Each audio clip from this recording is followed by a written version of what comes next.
Hello guys! Welcome to my vlog! Ang gagawin natin ngayon ay magtatanim tayo ng sunflower.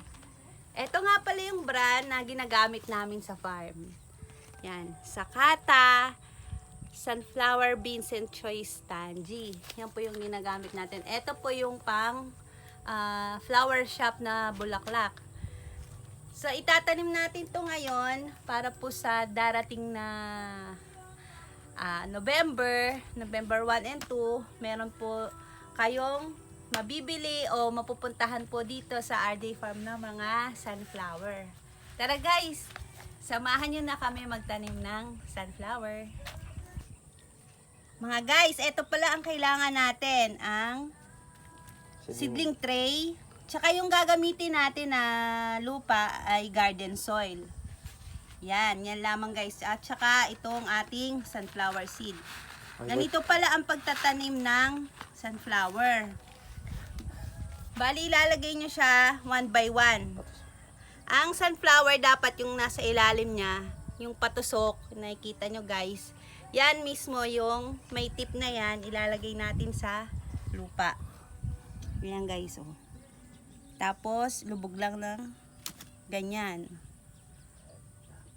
Yan. Ganyan lamang guys. O maya-maya mapupuno na natin to. So gawin muna natin.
Yan guys, matapos nating ilagay ang mga seed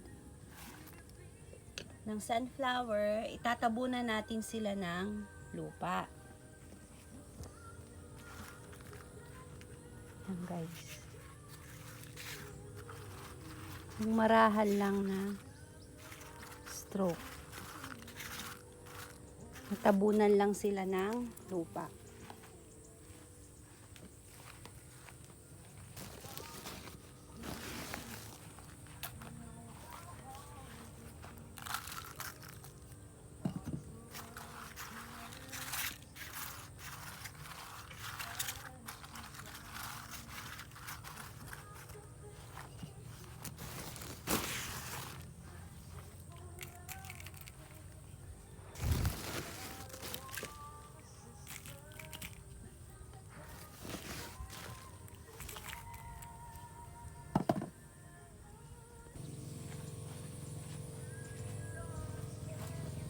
Tapos nating tabunan, diligan naman natin.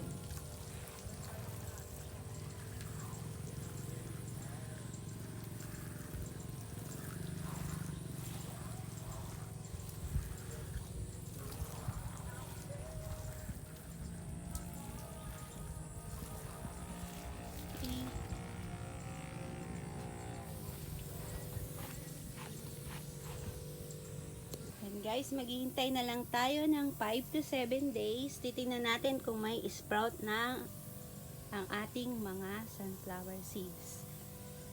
Yan lamang guys. Magandang araw sa inyong lahat.